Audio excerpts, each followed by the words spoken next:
Hello and welcome to Home Media Minefield presents Let's See What's Out There live, a entertainment live stream and podcast focused on films, television and related media.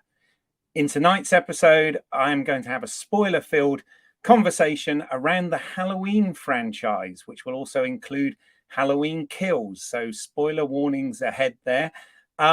I appreciate I am a week late with this. It was Halloween a week ago, and over here in the UK at the moment, it's actually fireworks night. So I am late with it, but we are talking about the franchise that never dies, so we keep coming back just as Michael Myers does in the Halloween franchise. And what we're going to find out is, does evil die tonight? Or is this a trick or treat? So we really hope that you enjoy this and get involved in the live stream chat with us. So if you've got any comments, please put them there and I will try my utmost to get to them. I'm Keith Isles. I am an independent filmmaker, content creator, and a lifelong enthusiast of cinema, video, television, and all sorts of related entertainment. So also a big fan of the Halloween franchise, obviously. But I'm not on this journey alone tonight. I am really pleased to be joined by two special guests that are going to help me talk about this franchise. We're talking about a franchise that's been going for 23 years, 12 movies on 3 separate timelines of continuity, with a reimagining and a heavily referenced anthology movie in there as well. So, there's a lot to unpack here, and I feel that I need some real expert advice on the channel with me. So first up, I have Halloween franchise aficionado, Al Clayton-Read. Right. Hey, Al. I nearly called you Green. I nearly said David Gordon Green. That would have been a... He's the surprise guest, right? I assume. That would have been a surprise guest. Yeah. So, how are you, Al? Yeah, I'm good. It's been a fun couple of years, hasn't it? Nothing. It has, yes. Nothing weird going on at all. But yeah, I'm well. Good. Enjoying the winter so far. I really like the autumn and the winter, and the whole cold weather coming in. So that's good. Exactly. And the movies that it brings with it. So, yeah. The Halloween feel, absolutely. Yeah. And of course, we've had you before. You were on the Movie Heaven, Movie Hell podcast about 3 years ago, I think, when Halloween 2018 came out. So I'll make sure I put a link after the show in the notes so that anyone that wants to check that out and hear more from you about those areas of the franchise can do so. But also, I have another guest, which I'm very excited about here, joining us from LA, California. It's not David Gordon Green, but it is, in fact, the host of the Movie Timelines channel. Welcome, Josh from Movie Timelines. How you doing, Josh? Doing very well. How are you? Thanks for having me on. This is great. So you're very welcome. I'm very pleased that you agreed to come and join us for this. So, I've already said that we are going to spoil, the new film Halloween Kills throughout this conversation. But before we do, I kind of want to talk broader about the franchise. But I also wanted movie timelines. We'll start with you, Josh. So I found you on YouTube simply because anyone who knows me, I'm a little bit obsessed with film continuity, particularly when it comes to things like timelines and dates and people's ages and all of that sort of thing, and actor continuity and all this stuff. And of course, Halloween is one of the prime examples of a franchise that doesn't exist in a multiverse like a superhero or sci-fi film, but does indeed have all these different branching timelines. So I just wondered, tell us a little bit about movie timelines, how that came around, what made you 5 years ago decide to sort of take this journey and focusing specifically on your relationship with the Halloween franchise. Yeah, well, I mean, the Movie Timelines channel started from one thing. It started from me actually sitting down and watching the Friday the 13th movies back to back and saying, like, I'm just going to watch all of them. And I watched all of them. And in the space of it, I realized that, hey, in the second movie, they jump 5 years ahead. And then a few movies later, they jump another 5 years ahead. And then in like 2 movies later, they jump like 10 years ahead. And it just started racking through my brain. It's just like, so what year is it supposed to be? So I started to pay attention to like the dates that they show in the movie. And I'm just like, going by this movie came out in 1989, but it should take place in like 2002. So Right. it came from that. It was just like, I want to make a video out of that. So I made a video out of it, and then it just started steamrolling. I was just like, what else can I do this with, and how can I do it? And it was just a hobby. It was just something to do for fun. And then I got a little carried away, and it started turning into an obsession and a thing that I do. And people started watching and subscribing and everything. So it just started steamrolling from there. So it's been pretty good. Wow. Okay. And sort of interesting then that it all started with, well, arguably the biggest competitor to the Halloween franchise, which is the Friday the 13th franchise. Yeah. Oh yeah. Yeah. I mean, it's definitely, there's definitely, when you talk about horror movies, there's the big 3, which are, I think, Friday the 13th, Halloween, and Nightmare on Elm Street. Those are like the big guns. So yeah, and all 3 of them have weird continuities in a way. They do indeed. They do indeed. We do have people watching out there. So hello, everyone. Welcome to the channel. And if you're enjoying this sort of thing, consider giving us a like, subscribing, all of that good stuff. Kitty Moo Moo has already made a comment here. Well, if you count Halloween 3, it might have a multiverse. Yeah, I think that is true. Actually, a fair comment.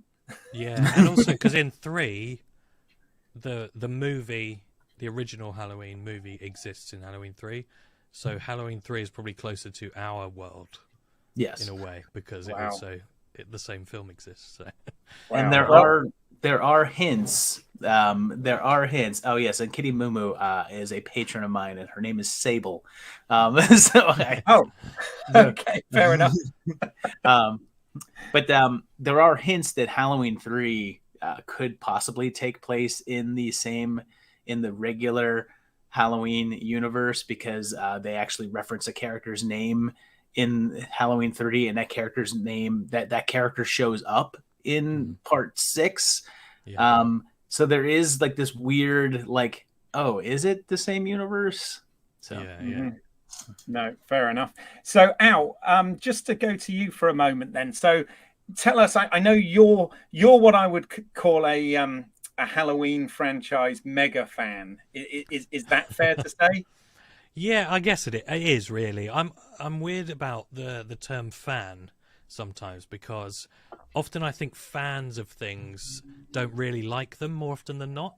Right. Whereas I really do like pretty much all of the Halloween movies for some reason or other. Obviously there's some that are pretty rough, but like I always think about people who call themselves like a Star Wars fan. Mm-hmm. More often than not, they like The Empire Strikes Back a lot. They kind of like the original, and all the other films they hate. And you're like, but because they're like, I'm a true Star Wars fan. And I'm like, well, you're not a fan then, because you don't like any of these movies. So the term fan, I sometimes think, oh, I'm not sure about that. But you could definitely say that I love all of them. I've seen them a lot of times. I think I watched them all again in the last month or so, just sort of because it was like, got to get ready for the new one. Let's get them all under the belt again. So yeah, definitely enjoy them. Absolutely love reading, trivia about them and learning everything about them. I love when there's another documentary out about the movies. And the same with kind of Friday the 13th, Nightmare, the Scream franchises. I'm just like, I think I'm a big sucker for a movie timeline as well, and a franchise in general. So yeah, you'll love Josh's channel then for sure. Absolutely. All of the above mentioned are featured on Josh's channel. So I've just started to discover it this week because I knew we were doing this. So I'm behind, but now I'm like, oh my god, I'm not going to get any work done for a while. So Nice. Nice. Well, for the uninitiated, I have Right. put here, I found this online, but this is just a kind of, so we're not confusing any audience out there. This is just a sort of brief overview of the various Halloween timelines. So obviously the Holy Grail being John Carpenter's 1978 movie, which as you can see, we've got one timeline that goes from that up to what was, I guess, Halloween 6, The Revenge of Michael Myers. No, not The Revenge, sorry, The Curse of Michael Myers. The Revenge is the one before, yeah? Mm-hmm. But we've also got the H2O timeline, which kind of ignores the events of 4, 5, and 6, and obviously carries on from Halloween 2, but takes place 20 years later. And we got 2 movies out of that. Then it went full reimagining and reboot time with the Rob Zombie duo of films that he did. We've obviously got Halloween 3, Season of the Witch in there as well, which was the intended anthology that Carpenter originally wanted to do with this franchise. And then of course we go into the new one with David Gordon Green, which started with the original Halloween, forgets everything else, and brings it up to Halloween 2018. And of course, Halloween Kills takes place on the same night. And then obviously there is a 3rd installment, or a 4th if you include the original Halloween, of that timeline to come. So it does get a bit convoluted and confusing, doesn't it? Oh yeah. Yeah. Not as confusing as the Texas Chainsaw timeline, though. Oh God, yeah. But That's a great one. But very close to being one of the most fractured timelines that you're going to get. Right. Okay. Yeah. So, real briefly, then, what are your, before we go into Halloween Kills and sort of dig into that, the other Halloween timelines and the reimagining, etc. What are your thoughts on those? Start with you, Josh. I have a rough relationship with the Halloween series. And it's funny because I say this a lot. And it's a quote that I love. And one of my good friends, Derek, who does a great website called Halloween Shindig, which is all about like Halloween music and whatever. He's also a big horror fan. He shows up on my one show, Dead Last. He has a thing that he's said before that I just feel is so true. And he's talking about the big 3 franchises. And he says, look, to me, I think Friday the 13th is the best overall franchise. It's the one that like you can sit down and watch the movies and enjoy the most entries from. Nightmare on Elm Street gives you the best character in Freddy Krueger because he stands out as a character more so than anybody else from the other ones. But Halloween gives you the best movie because the original Halloween is better than anything from any of those franchises. And I agree with that wholeheartedly because I love the original Halloween. It's one of the best horror movies ever made. It's just a fantastic movie. Agreed. And everything after that to me is just okay. It's not my favorite franchise. If I have to sit down and watch a franchise from beginning to end, if you're giving me the Halloween franchise, I'm not as enthusiastic because there are some good spots in there that I enjoy, but those good spots are fewer and further between than some of the other ones. Which you're not getting that, like, if you're sitting down to watch Nightmare, you're getting that, oh, part 3's coming on. Yes. Oh, here comes the new Nightmare. I love this one. It's that. And I don't get that same juice from the Halloween series. So my relationship with it is very rocky. And I think that some of the ones that I like for the wrong reasons. Right. Rocky, another franchise. There you go. Wow. There you go. But by the way, Sable has said here, currently Al appears to be a Michael Myers headhunter. If we are to go, no idea what you mean. It is. He's actually collecting the heads from the discarded timelines. That's the original timeline, and that's the Rob Zombie timeline one. He's tracked them down and killed them. Yeah, the different masks, various different masks. So, same question to you then, Al. What's your views on the sort of franchise and the various timelines in general? It's funny because like I don't necessarily disagree with you, Josh, at all. Like, I think the problem is that Halloween '78 is just such a pinnacle, not only of the Halloween movies, but like horror movies. Beyond that, movies in general. Like a proper trendsetter. Everything kind of changes with that movie when you look at kind of the history of it, and so it's very hard to ever come back to that. Whereas I think certainly with Friday the 13th, the first one's fine, and so all the rest of them are fine. So, well, not all of them, but like a lot of them are just like, yeah, they're fine. But because they can never get, I think with Halloween, it's so hard that you can ever get to that original being so good. Nightmare on Elm Street to some extent as well, but I do think there are like 3. I think there's genuinely a debate over is 3 actually better than 1, and New Nightmare I love, like you said. But yeah, it's interesting. I think that it's an odd thing because I really love the current timeline that we're in. I enjoy that they went, do you know what? We're just going to go do a sequel to 1, and that's fine. But at the same time, there's another part of me that just is such a completist that I would love to kind of see a film that managed to get all of it in there somehow. It would probably be terrible, but just like that said, okay, Laurie Strode has had 2 other children that she never ever talks about, and they like feel really left out. I mean, well, one of them's dead, but like that would be a really kind of. It's probably a script that someone would try so hard to get right for 2 years and then go, oh, this is not possible, and that's why we end up having to kind of reimagine and reboot and stuff. Exactly. No, I get it. My headcanon used to sort of say the same thing because when Halloween H2O was out, I think a comic book series did it actually, and it sort of connected the dots, and you could sort of make it work that the original Halloween timeline and H2O kind of connected. It just made Laurie look really bad for abandoning her daughter but bringing up her son. Well, I believe I think the original, one of the first drafts of H2O, which went through like 3 writers, loads of different rewrites and stuff. There was a draft where it was, this was the Laurie Strode that had Jamie Lloyd, that faked her death in a car crash because she was so afraid that Michael would find her family, and that's where it was kind of headed. But I think they just went, no, distill it, and then you end up with H2O, which it's interesting that it is the shortest film, in that it's like 1 hour and 21, because it is just so straightforward. There's nothing peripheral in that movie. It's just like this is where we are and this is where we're staying.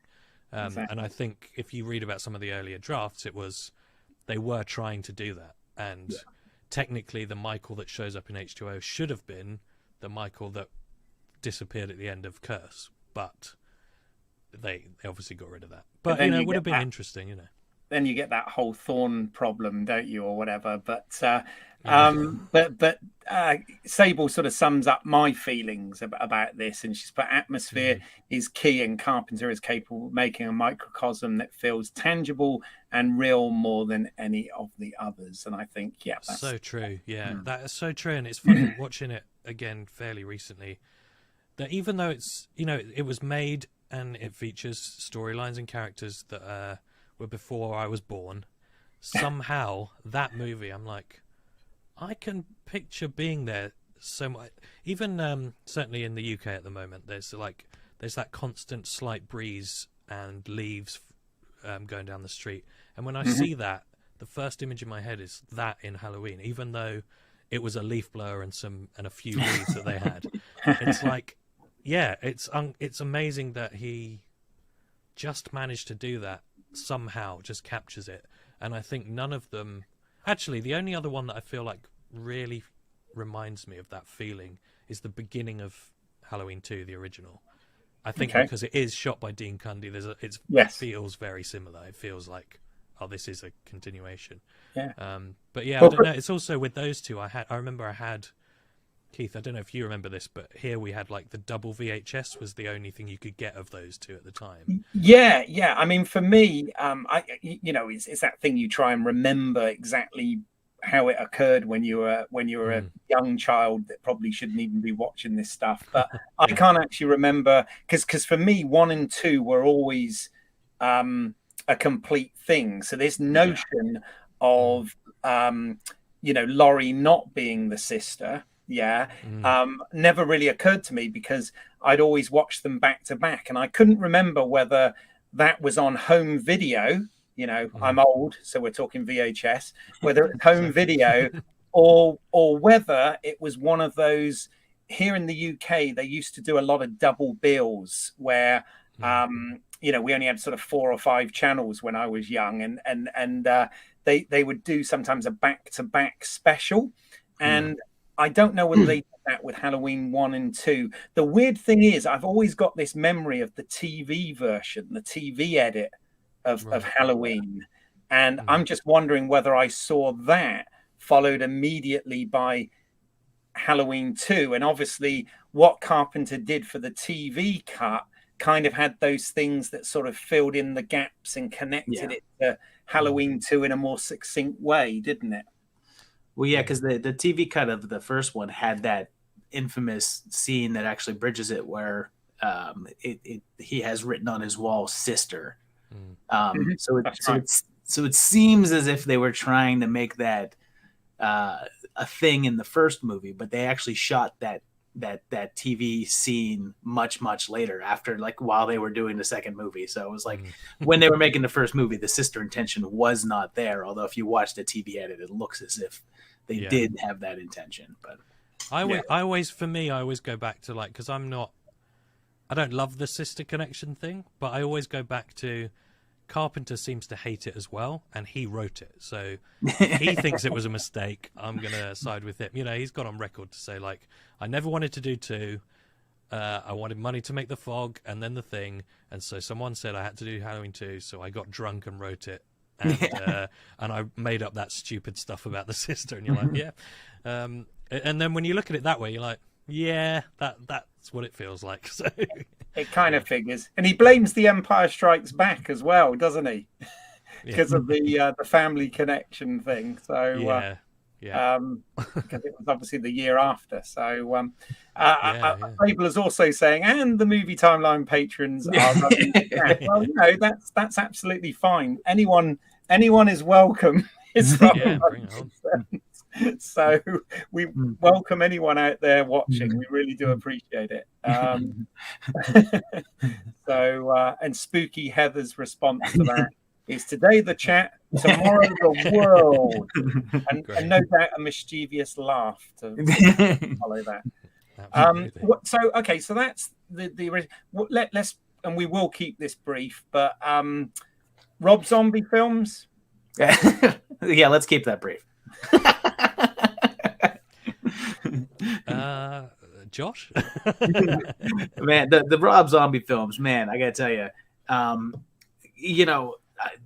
I think part of it is just that I don't really care for Rob Zombie as a filmmaker. Anyway, his style of film just doesn't appeal to me. But I went into his first Halloween with an open mind, saying, let's see how we do this. And you know what? My biggest problem with his movies, particularly the Halloween movies, I mean, his movies in general, but if we're focusing on the Halloween movies, what it is there is, it's that weird bit is when you watch the first Halloween movies, you do feel as if those are real people, and there's similar conversations. And I don't know anybody that talks like Rob Zombie characters talk. Yeah. It's just everybody's always angry at each other. Everybody's always yelling at each other. No one actually seems like they like anybody. It's just everybody comes off as so reprehensible that I'm not cheering for anybody in any way, shape, or form. And they've even kind of made Michael reprehensible, because they sort of start this whole thing like, oh, look, he's killing people that are abusive to him, so you're supposed to have sympathy for him. But then he kills Danny Trejo, and it's just like, okay, well, so he is a jerk. So now I'm not rooting for anybody. And that it just continues that way. They sort of had Laurie partially be sympathetic in the first one, and then they bring her back in the second one, and they ramp up her unlikability to like 9,000, and you just don't care about anybody. And I think Tom Wade sums it up well here in the chat. He's put, are the Rob Zombie films really Halloween films? And it's true. That is definitely questionable. What about you, Al? What are your thoughts on the zombie verse of Halloween? Yeah, I mean, I'm so completely aligned with Josh on that. It's an odd character trait of his. I'd love to ask him, why does everyone you write have to be? First of all, they have to look exactly like you. They've all got the same hairdo. They're all into a certain type of lifestyle, and I don't know. It's just like. There seems to be just like he writes and goes, it's all versions of me. But in that case, does he really hate himself that much? And you're right, Josh, like no one in that at all, in either of those, even like bit parts, it's like immediately, like the guy in the truck stop, it's like, okay, it's just a guy who drives a truck. Oh, he's now looking at porn. Oh, he's having a crap. He's looking at, it's just like, it's just got to be filthy all the time, not and just it just the feels crap, like really... the mother load, apparently. Yeah, the mother load, isn't it? And the way he talks about it, you're just like, yeah, no one ever speaks like this outside of a Rob Zombie film. What I will do for positivity's sake is I'll give Rob Zombie, both films, I like something in both. And it's interesting because I think one of the biggest problems with his original remake is the thing that time and time again they forget to do, that not to do with Michael Myers, is to try to make him, is to humanize him, to understand him at all. And I think what Zombie did in the first one was go, I'm going to do that exact thing for 45 minutes. And that should have made it terrible. Yeah. But actually, the stuff, once he's committed to Smith's Grove and all the stuff with Loomis, I find that, if it's not called Halloween, that's a really good... That's the only time when it's like, this is really good. It's like a child who's committed this awful crime but doesn't seem to remember it, and a psychiatrist sort of... He Malcolm McDowell does play it really well. Unfortunately, again, in Halloween 2, becomes I was going to say, they in Halloween 2, they make Loomis and Laurie just totally unlikable people. And this is the thing. It does feel sometimes like Rob Zombie missed the point, and sort of we were all rooting for Michael Myers and not the other characters, which was kind of Halloween on its head. But I mean, it was a reimagining, to be fair. Well, I think that's the problem, is if they reimagine, which he does in the first 45 minutes of the first one, okay, I accept that. Might not like it, but I accept that's a reimagining. But then what he does is go, cut, now I'm just doing a straight remake of the exact same scene. So it feels like two completely different intentions. As well. Truncated. No, for sure. No. It's funny, isn't it? Every 10 years, essentially, since the films come out, you get a new iteration of Michael Myers. Whether it's the return of Michael Myers, or then then Rob Zombie's Halloween, and now or H2O, and then Rob Zombie's, and now 2018, and it's it's the franchise that keeps giving. I can answer your question. One thing that one question that you had, Al, about Rob Zombie and why he rates the characters that way and everything, and you wanted to ask him in person. I have actually spent some time with Rob Zombie in person, and I can tell you that I think he writes what he knows. Okay. that helps in any way, shape, or form. I understand. Okay, good. Let's answer that. Fair enough. Well, maybe we should look and start talking then about the new film. Well, actually, let's talk about that universe, the David Gordon Green, or the Hallow Green, I've heard some people call it, universe. I call it the H4O universe. H4O. Well, it totally is, isn't it? Absolutely. In fact, it would have been less confusing had they called it that, and not be the third film called Halloween in the Halloween franchise. Yes. Like... Just quickly, my biggest problem with that is I didn't mind that at all, but now the movie marketing machine being what it is, and no one's got any imagination, all of them are doing it. So Scream 5 is called Scream, Yes. even though it's not a reboot. And Texas we've got Chainsaw. Candyman is called Candyman, and Texas Chainsaw Massacre is called... And again, it's like, you could just call it other things. That's fine. It's not going to stop people going to see it. I don't know why that's become like, that's got to be the trend now. Exactly. I just want to get Tom Wade mentioned here. The problem with the reimagining aspect is it's so boring and standard. Yes. It's like they watched a bunch of true crime shows before writing the script. By the way, the reason I'm actually reading these out as well as putting them on screen is because this will probably go out as a podcast as well. So I want to give it some context for our audio listeners out there. So. Yeah, and that was a problem that I had as well too, because Rob, not to keep harping on the Rob Zombie thing, but yeah, they did give him this backstory and everything like that, which right off the bat is not necessary. But if you're gonna give him a backstory, why are you giving him the cliched backstory that we've seen from like a dozen other movies? It's like give it something different, you know? Yeah. Okay, well let's start moving into the new timeline then, with the obviously the 2018 film, which now leads into Halloween Kills as well. Now I'm going to start by saying, and I don't know whether you guys will agree with me or not, and the examples I've got are not great examples, by the way, but Halloween Kills, on my first watch, I've seen it twice, but on my first watch, actually for me, almost made Halloween 2018 a better film, because I had some real issues with Halloween 2018, or Halloween H4O as we can call it now. I'm really liking that. And it's the way as I said, these are not two great examples, but in the way that the Clone Wars animated series kind of made the Star Wars prequels better, and Batman v Superman Dawn of Justice made my problems with the third act of Man of Steel seem better. Do you know what I'm talking about, or am I not making any sense at all here? I kind of know what you're talking about. Although, and it's kind of funny because I think I'm going to tip my hand here, and I think I'm just going to go. I think I'm going to start being horrible right off the gate, because I will agree with you that Halloween Kills makes Halloween 2018 a better movie, because Halloween Kills makes just about every movie a better movie, because you go, oh, well, at least it's not Halloween Kills. Oh my God. Just starting to like this guy. I knew this would be an interesting conversation, because I know you both have very different viewpoints on this, and I've got to admit I'm somewhat torn.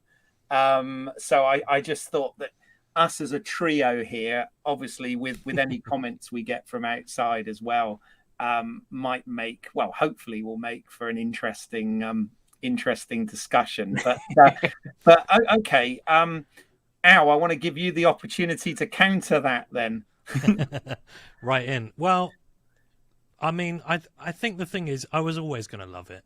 I love Halloween in 2018. Couple of odd choices maybe, but for me I was just like, I'm all in. This is so much. Basically, Rob Zombie didn't do another one, thank God. We haven't continued from Resurrection, so you know, anything at all when that came out, I was just like, I'm all in. And for me it didn't disappoint for a moment. I really love the characterization. I think the story for Halloween has always really been elevated above some other franchises because of Laurie Strode and what her story is, rather than just always being, you know, we talked about Friday the 13th. It's always comes back to Jason every time, because the characters are always new. No one continues. And I think, except Ralph, I suppose, for a little bit in the first two.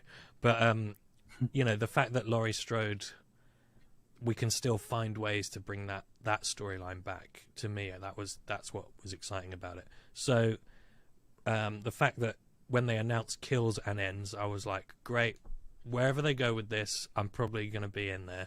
And honestly, I couldn't think of anything I didn't like about it. I've seen it 5 times. And, wow. I still liked it on the 5th one. The original, 2018 or Kills you've seen 5 times? Oh, I've seen Kills 5 times. I must have seen 2018 a bunch more than that. It's amazing I get anything done, really. But I don't know. I just one of the things I absolutely love about it is it totally made me cry, which I love crying at movies. Okay. Horror films often don't make you cry because that's not the intention, but I was like, wow, this actually, moved me to tears, which is like, that's an extra special thing. I love there's a load of subtext in it that I thought worked really well and kind of spoke to a modern audience. And I can't deny that I absolutely loved some of the kills because they were so extreme and ridiculous. And while that isn't what the original Halloween was known for, and I kind of, obviously I like that the most. That sort of usually goes without saying in these things. I liked that David Gordon Green's kind of gone, right, I'm actually not going to do the same film 3 times. I'm going to do my follow-up to the original, and then for the second one, I'm going to do like this fire, just this, everything's on fire. And it kind of spurs me on to go, wow, what's going to be in the third one? What's that going to be like? And yeah, anyway, that's me. Loved it. Okay. Sable has also said Josh is basically the gasoline and meth conversation. well, yeah, because I'm gonna question that really quick though. But did he do something different? Because I will say that I think my biggest beef with the new timeline in 2018, because the 2018 Halloween movie I don't dislike. I don't. You won't hear me ranting about it and saying like, "Oh my god, it's such a terrible movie," because it's not a terrible movie. It's a fine movie. But my biggest issue with 2018 was you have this franchise that has now been going on for 40 years, and this is now like entry number 11. And the guys that came across, they said, "You know what? We're gonna make a new one, and we're gonna erase everything that happened before. We need to get this stuff out of the way. We need to eliminate all of this continuity and all of this stuff." And when you approach the movie along those lines, you're telling me that you need to get that stuff out of the way because you're going to tell a brand new story. You're going to give somebody something new, right? Because you're not building upon anything else, so you're starting from scratch. If you're doing that, you better come across with something that's rather different. And instead, you have a story about Michael Myers who's in the sanitarium and Laurie Strode who's in her house, and then Michael escapes the sanitarium and starts to kill random people until he finally confronts Laurie Strode in a house. You've given me the first Halloween movie again. Like, the only thing that clearing out all the previous continuity did whatsoever was bring Laurie Strode back to life. That's the only thing. So you're telling me that you threw away everything out just so that you can have Laurie be alive again, and then you're just going to tell me the same story. And even Halloween Kills, which barely has a story, is just the whole movie is just, hey, Michael Myers is loose in the town and the townspeople are freaking out about it and they're going to try and find him. That's it. That's the whole movie. And my issue that I had, that I talked about on my channel, was that Halloween Kills doesn't need to exist, because by the ending of Halloween Kills, with the exception of maybe 2 minor details, every single facet of the franchise is exactly where it was at the ending of Halloween 2018. And if we're going into spoiler territory, the only 2 things that are in a different position than they were at the ending of Halloween Kills is that you find out that the police chief, I forget the character's name, I'm forgetting at the moment. You find out that he's still alive, and then Laurie's daughter dies. That's it. Everything else in the movie does not affect anything. All of the characters are still in the same exact position that they were at the ending of Halloween 2018.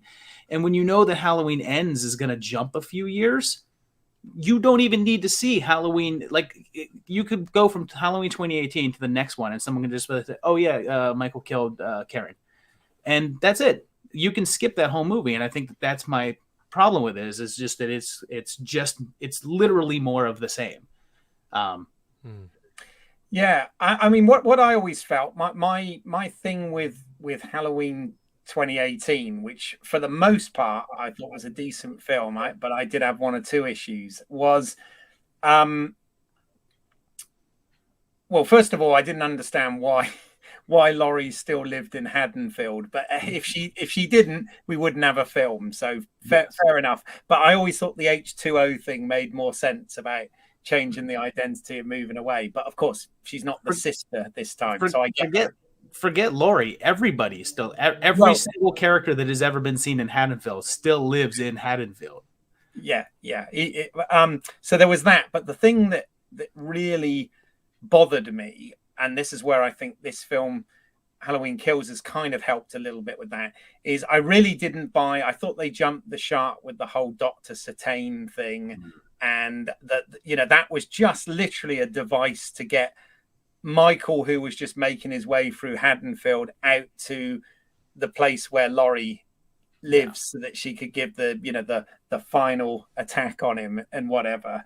And I always had a real issue with that part of the film. But what's bizarre about this, and as I said, I quite enjoy Halloween Kills, but the thing that I think's bizarre is they've kind of contradicted themselves both with the story and production to what they originally set out with Halloween 2018. And I'll explain what I mean here. So with Halloween 2018, they always talked about making it more grounded and less supernatural. Yeah, sort of trying to go back to the origins that Carpenter set out in 78, right? And I look at the John Carpenter Halloween relationship, to me, depending on which interviews you watched over the decades and which articles you've read and stuff, really reminds me of the sort of James Cameron and Terminator relationship, in so much as that they wrote and made or involved in, at least on Carpenter's side, the first two movies, and obviously Terminator 2, one of the best ever, and then all of the sequels have been problematic from there onwards. And their involvement, depending on what you read, is they either hate the sequels or they endorse certain ones of the sequels. And to be fair, Carpenter has said that he endorsed H2O. Yeah, obviously Resurrection we don't mention, but he endorsed H2O.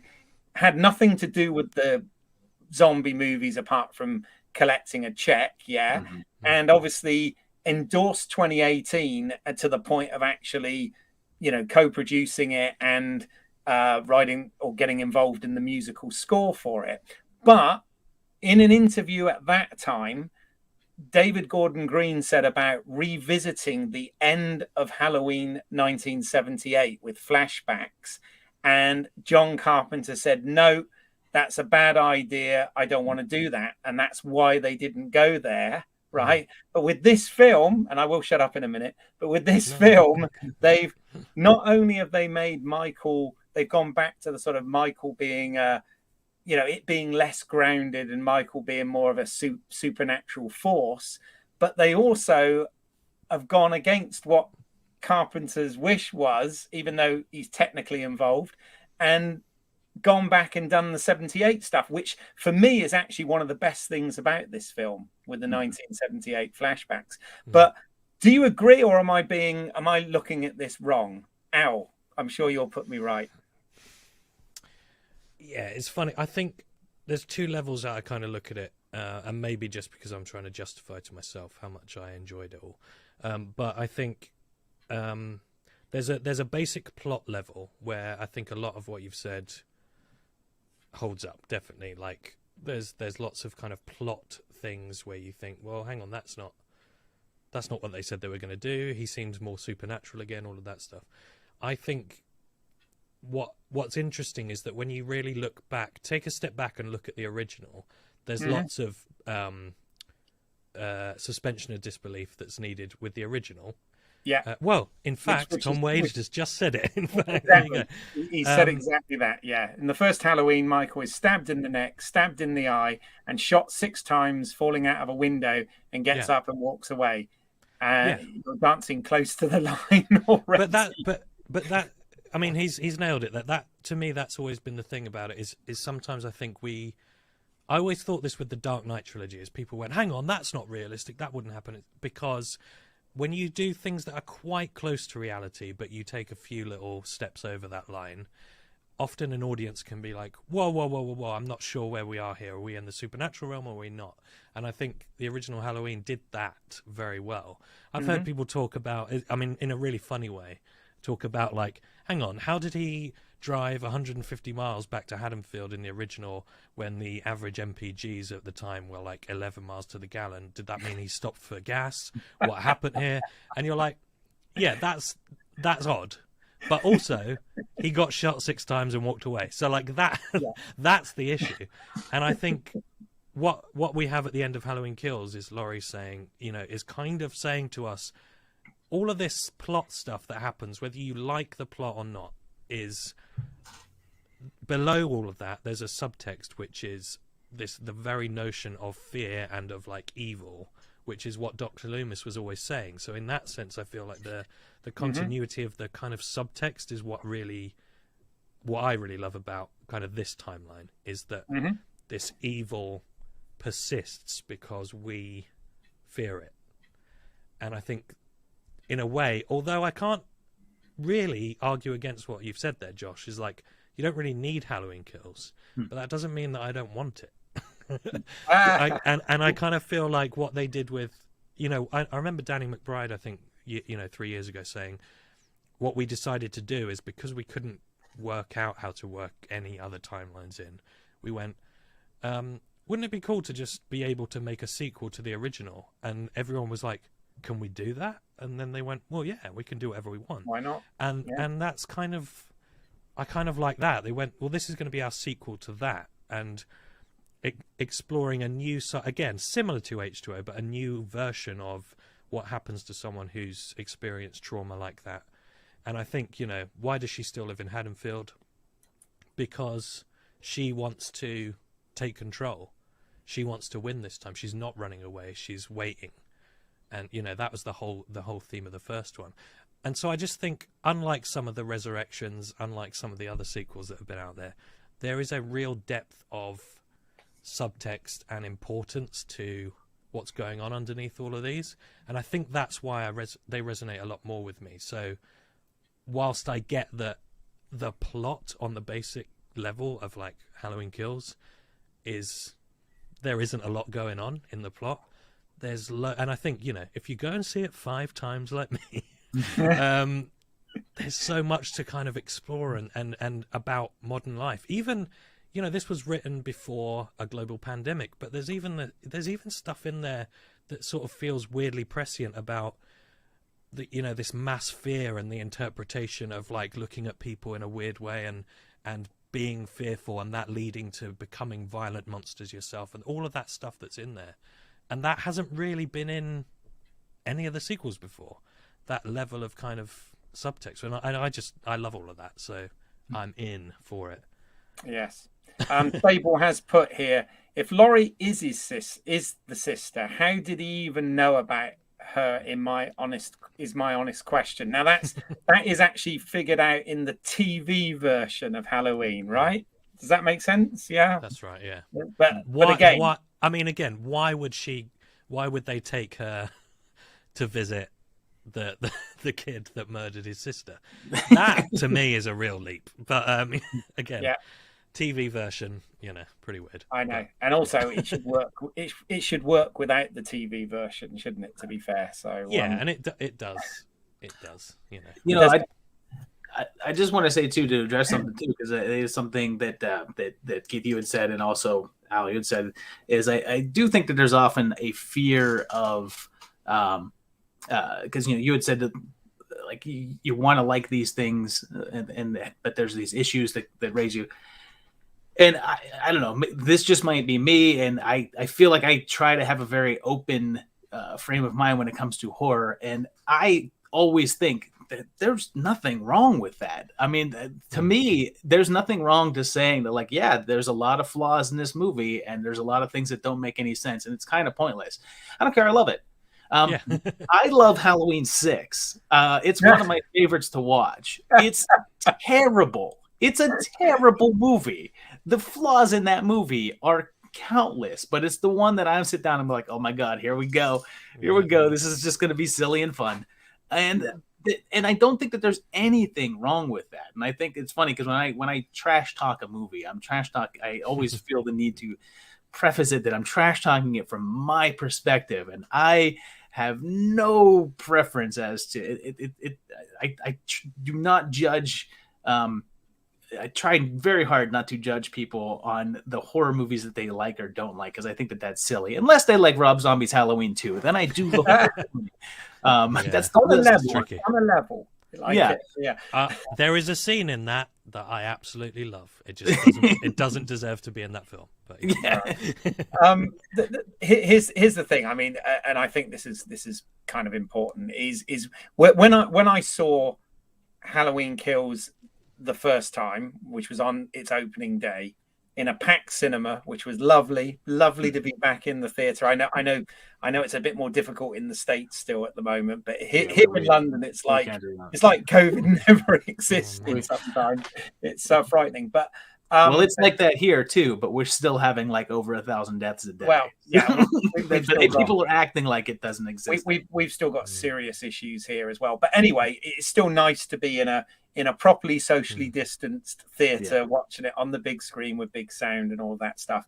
And I have to say that my experience was I thoroughly enjoyed it. I was completely invested, and as I said, it even made my hang-ups and issues with Halloween 2018, it actually made me kind of think it worked better as a complete thing.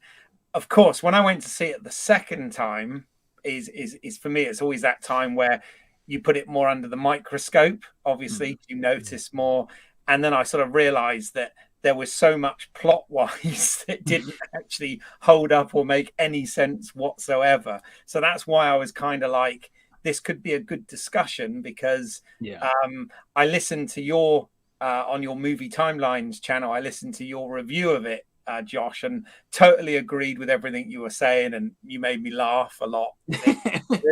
But Al, likewise, I know you love this, and I totally respect that as well. And I just think that it's that old thing. There's a lot that they do very well in this film, and I want us to focus on that rather than focus on that, but also pick it to bits is a good thing. Yeah, well, because I mean, there are things that I like about this movie, and I've said, I mean, first of all, you've got a John Carpenter score, I'm on board. That there's no way you can go wrong with that. And the one thing that I do like, I think some people have kind of criticized it, but I do like that David Gordon Green throws in there, is I do like when he introduces the characters that he's going to kill off.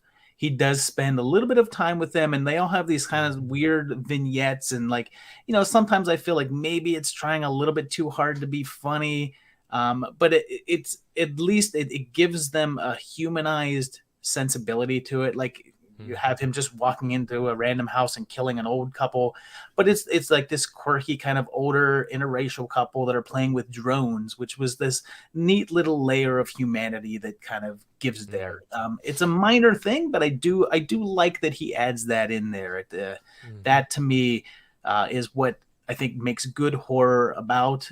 There was a trend, and it's still going on for a long time, and I think that's part of why Rob Zombie makes his characters unlikable, is that I think a lot of people go to see horror because they want to see bad people punished. They want to see characters that they don't like get killed. And that's fine. I mean, there's a certain amount of like revenge wish fulfillment that you get from that that's kind of fun. But when it's all of the characters, it doesn't work. And I think that the real horror comes from seeing people that you care about or like or are interested in getting killed. And then that becomes a different level of horror, and it's more interesting to me. And those aspects of the movie were interesting to me. If only you got to see the characters for more than like 2 or 3 minutes before you moved on to the next one, with no narrative through line, then it started to get a little like, okay, here we go. But well, one thing I do want to ask, and I don't, obviously this is an entertainment thing, and I don't want it to get sort of too social, political, or anything like that. But I do see, in terms of the the junkets for this and the marketing around it, and particularly, I mean, I love Jamie Lee Curtis, but I roll occasionally when I see her talking about this film, which of course she's also a producer of as well. But they keep saying about how this is intentionally a comment on society, with the whole sort of gang mentality and all of that sort of thing. I just wondered what your thoughts. Do you think that that is more coincidence than intention, or do you think this is intentionally supposed to be a comment on society today? What do you think? Which one? Without opening a massive can of worms, but with this. But I just wondered. Who do you want to answer first? Well, Al, if you've got. Jump in. You guys are too polite. Just jump in. Go on, Josh.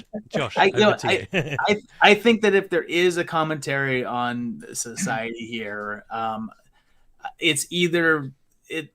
I feel like there's a lot of surface level stuff going on there.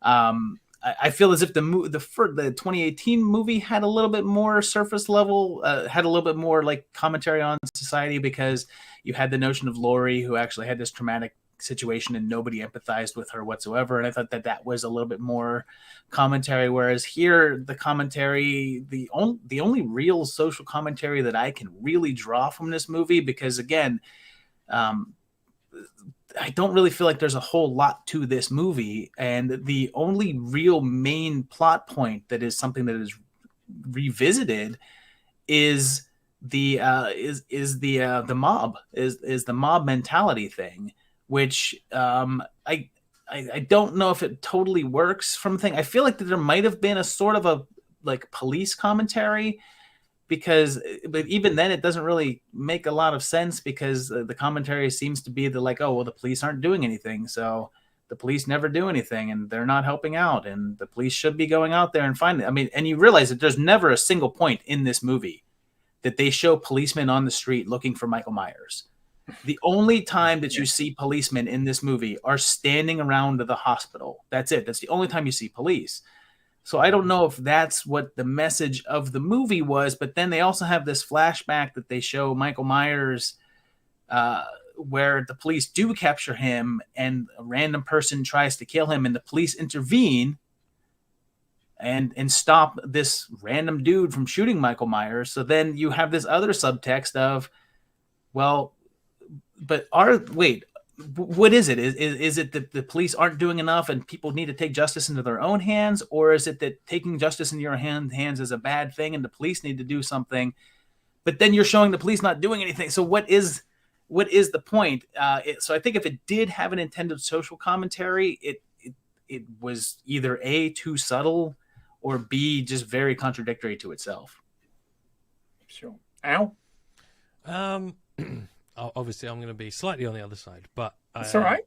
I think I do think it was intentional, because I think that just from everything I've read, I think, and also looking at David Gordon Green's previous work, I think that kind of level of subtext of looking at almost like a zeitgeist moment and trying to put a story on top of that is part of his work.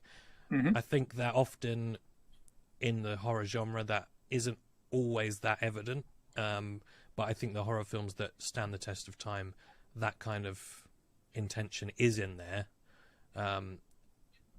either because it's been intended or it's accidentally sort of weaved into something that's just happened, by accident.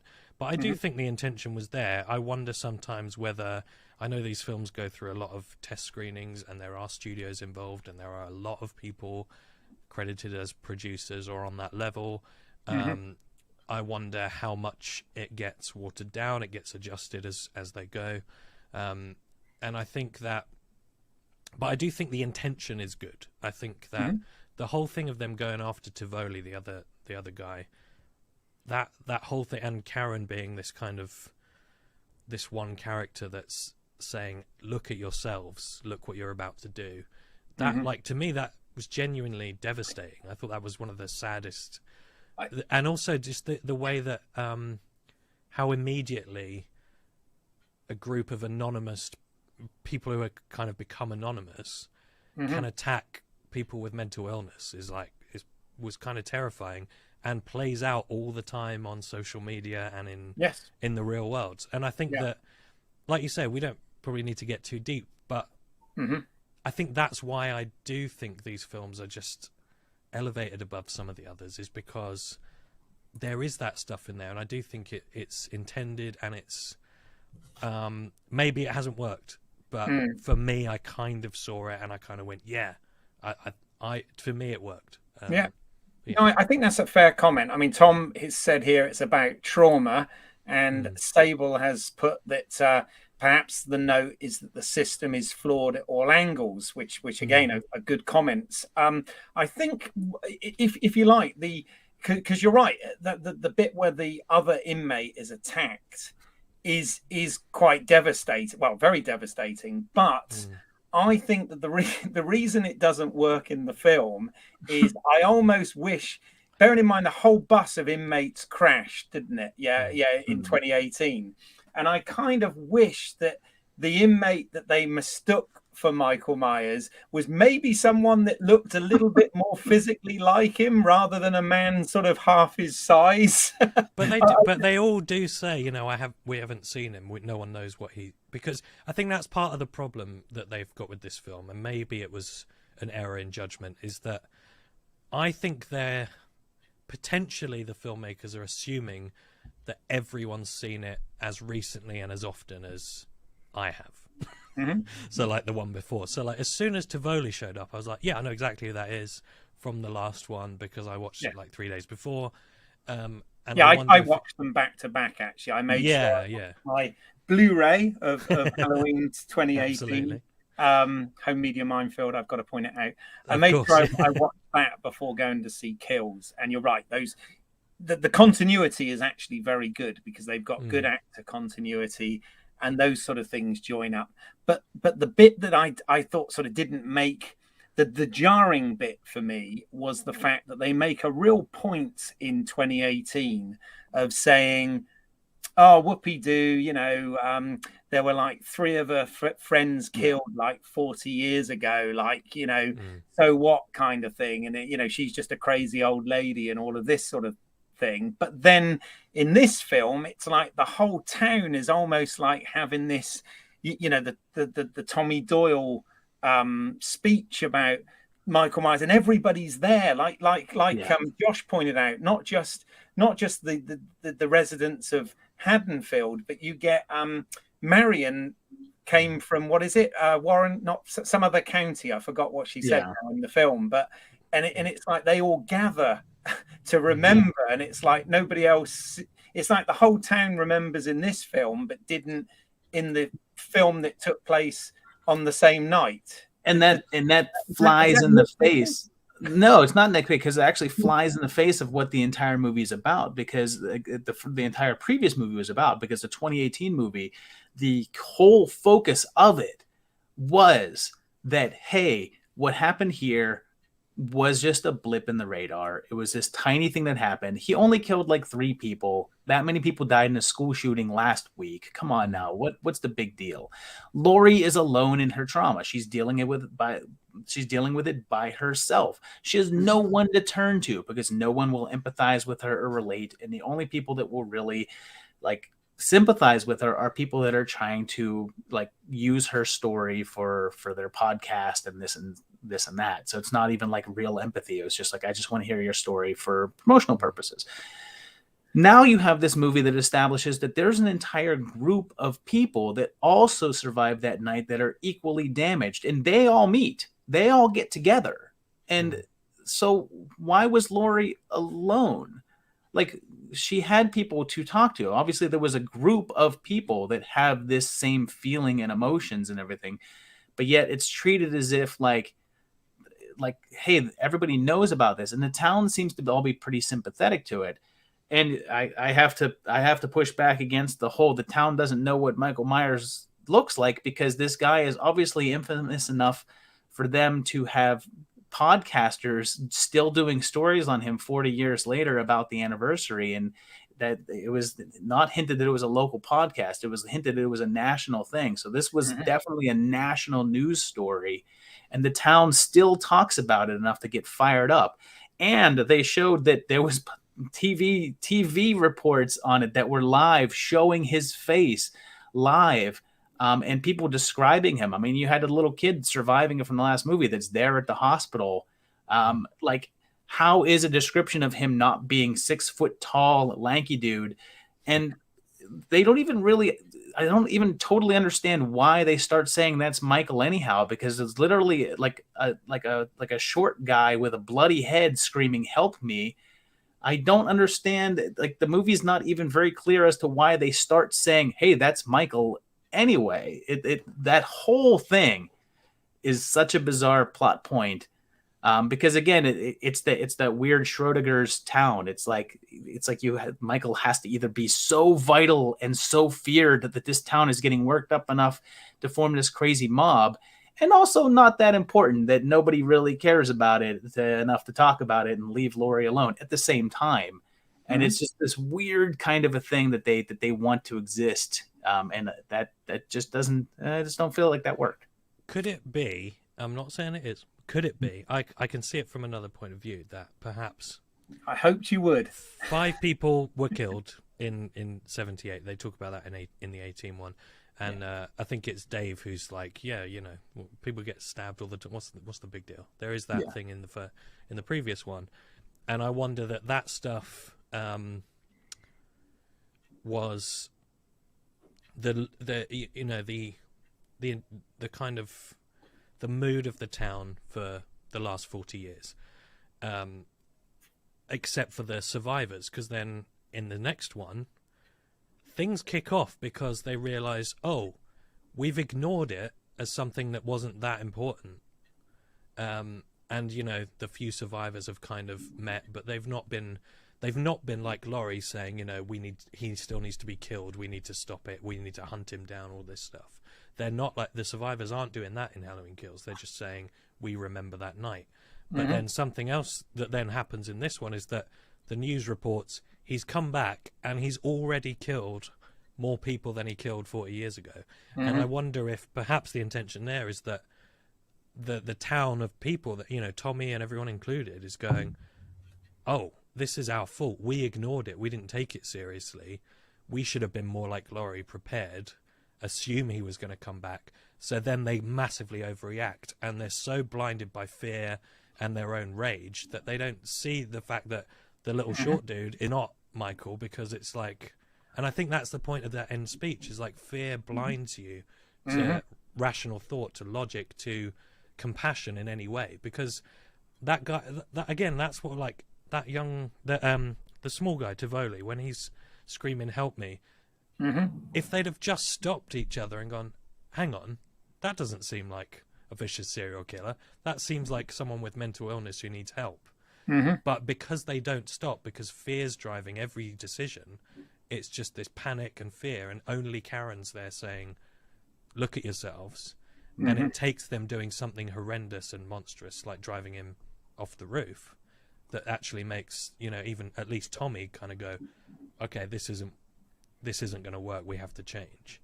And then I think the really sad bit is then it doesn't, because what they end up doing is then Karen sort of leads them to do the exact thing she was trying to stop them doing, which is go and try and take him down. But I just wonder if, like, there's a lot of contradiction in that, and I'm aware I'm waffling on, but I genuinely think the intention is this stuff is contradictory, and there is no one way, and these are human beings who are fallible and make huge mistakes all the time, and if you let fear drive it, it will be chaotic and violent and confusing. And I just feel like when Halloween Ends comes out, maybe it'll be terrible, but maybe we're just going to be in for, like, I told you all of this stuff, and now here's what we're going to do about it. And I would love to respond to that, but I apparently have to go because girls here. Yes, thank God. And enough watch stream. Yeah. Girls here. Yeah. Oh, yeah. We're getting a bit of spam. Yeah, we are getting a bit of spam, which is annoying in the chat. But Well, so Sable, actually, you know, what you said there, Al, is I think fair. And Sable kind of backs up to an extent what you're saying here by saying it's just a reimagining of the pitchfork torches from Frankenstein. I'm assuming you mean the James Well original there. Different look, same intent, and goes on to say the only difference is that with the monster is unaware of his actions being villainous, where Michael is an unhinged psychotic killer. And and obviously the character, just to sort of get into the characters a little bit, you know, you get Sheriff Brackett, you know, says about, you know, it's making us monsters or whatever, which I thought was a little bit of a forced line, but at the same time. But with the casting of this, one of the nice things they did is they sort of brought, we've got a number of returning characters from not just the last movie, but the original 1978 movie, and half of them are played by the same actors, and half of them are played by other actors. And of course, Sheriff Lee Brackett is once again there, played by Charles Cyphers. So I was trying to remember the actor's name for a second. Charles Cyphers, and we've got a picture of him both, from the 1978 original, and there as he appears as a hospital security guard in Halloween Kills. But sorry, Josh, did you have something else to say before I jump?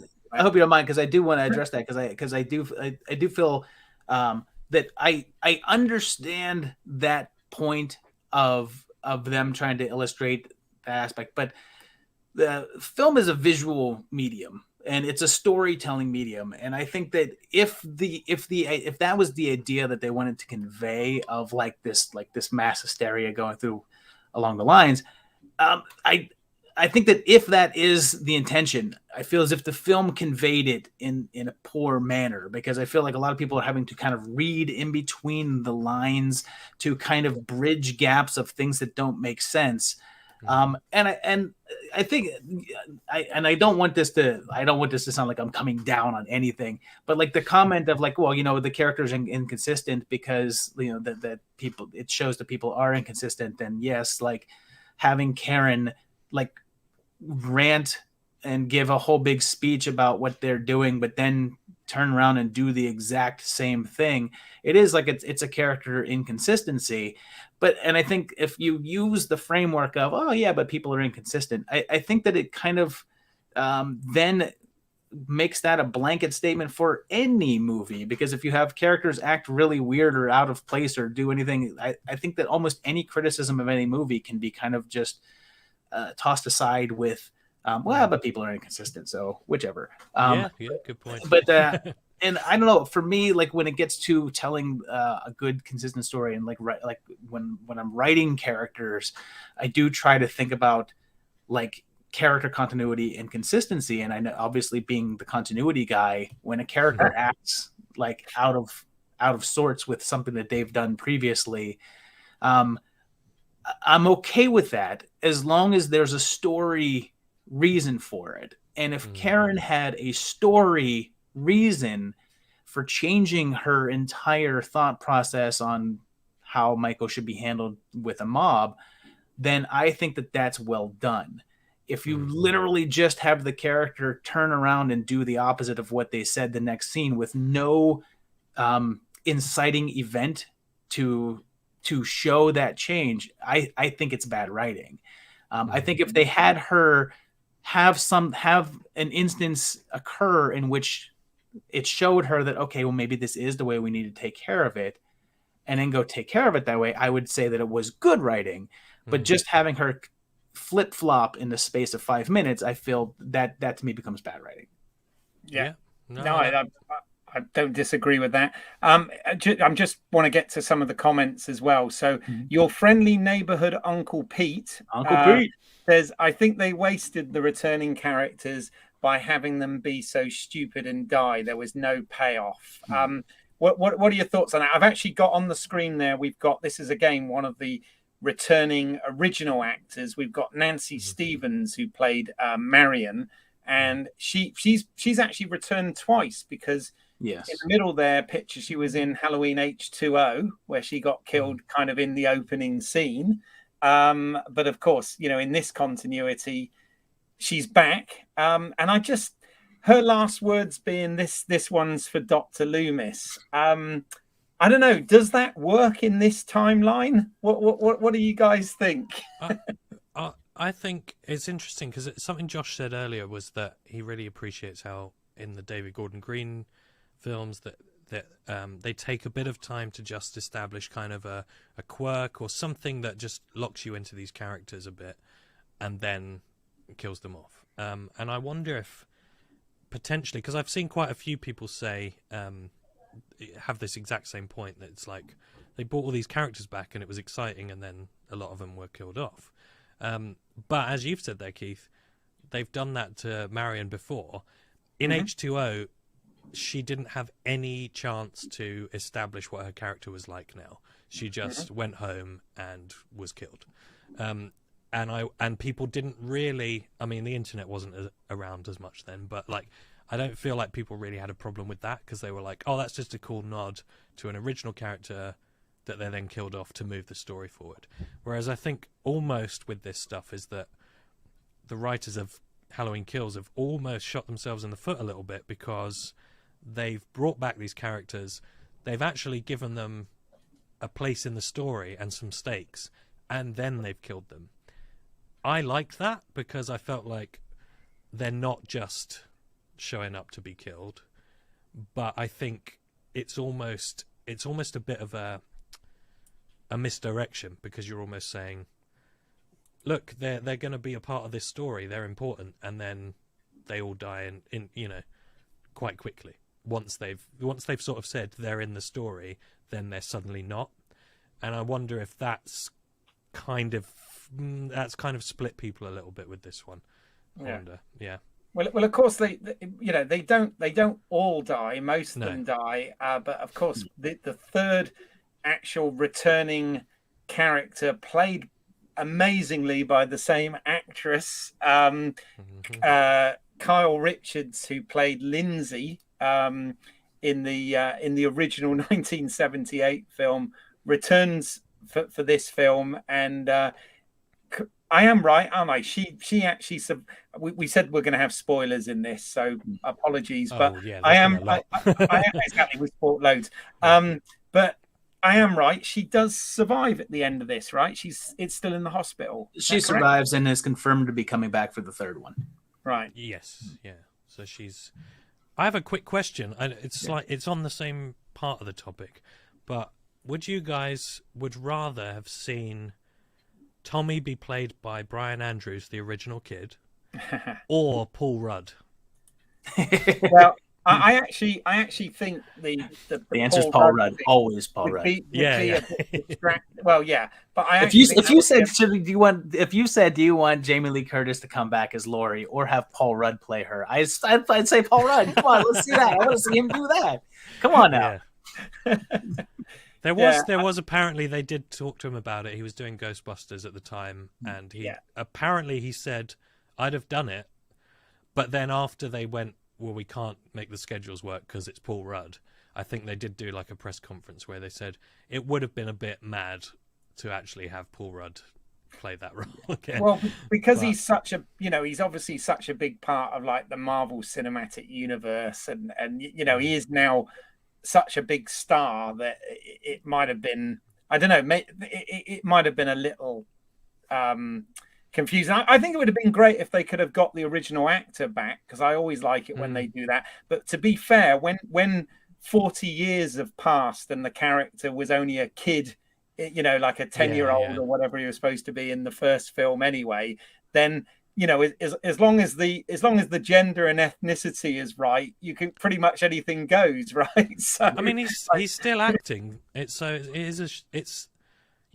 wonder if I don't know what the story was. Yeah, this is. I wonder why they didn't do that then, because obviously Anthony Michael Hall is I guess a better known name. He's not quite as big as Paul Rudd, but he's been in the industry some years, and obviously is still there. But I wasn't. I'll be honest, I wasn't too bothered about that one. Although I always think it's nice if you can get the original actor, more the better, really. You know. But sorry, I do want to go back to the original question though, because I do want to point out that I think that oh no worries. I'm going to go back to something that I said earlier, which is the fact of, like, if you're going to take the time to bring these characters back, you're reintroducing these characters from 40 years ago, and you're getting a lot of the original actors back to play them and everything. If you're going to do that, you're telling me that you're bringing them back for a particular reason, and you're either going to have them contribute to the story, or it's just fan service saying, look who we got. And I think that ultimately, with the exception of Tommy Doyle, who does play a part in the movie, I don't necessarily feel as if it was a very relevant part, because again, you can cut that whole part out of the movie and it won't affect things. And possibly Sheriff Brackett, but bringing back Lindsay, bringing back Marion, bringing those characters back, doesn't actually, you could have those characters just be anybody, and it doesn't change anything whatsoever. There's no reason for those characters to be these people from 40 years ago, and the things that they had experienced 40 years ago don't actually affect their actions now. So again, from a writing and character standpoint, you're just putting them in there for a nostalgia sake of saying to the audience to be like, check it out. Here's the nurse. Remember Marion? There she is. And then kill her. And I don't have a huge problem with that, because, I mean, who doesn't like a little bit of nostalgia now and then? It's fun. But from a writing standpoint, it was a little weak. I would have rather seen them contribute to the storyline. I think I think they contributed probably slightly more in this than when they've done it in H2O or occasional things like that. But I don't disagree. I think you're right. I think actually probably what it is that especially with movies like this, where there's so many fans and they've all got their own ideas about everything, there's a few things that the filmmakers are catering towards, and one of them is the diehard fans getting that little nostalgia kick. And there's more in these two reference wise than anything before. But it's funny, because I went with a friend who had only I made him watch the original and Halloween 218 like 2 weeks before. He'd never seen either of them, so by the time he saw Kills, he loved the movie, but he didn't really recognize that any of those people were important. But he didn't miss anything because of that. So I think sometimes they put them in because the real fans, the people that know these films really well, get that little bit extra out of it.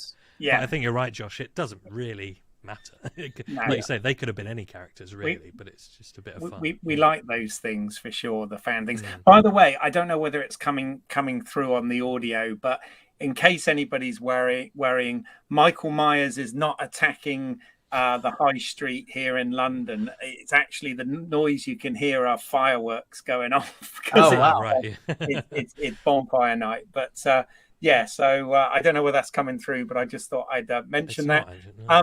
If it sounded like gunshots, I'd be like, "What? I'd be like, well, it sounds like from the American. You think you're coming from the American side of things? If it sounded like gunshots outside, no. Well, it does suspiciously sound like that. So your friendly neighborhood Uncle Peter said they made a big deal about Tommy Doyle coming back.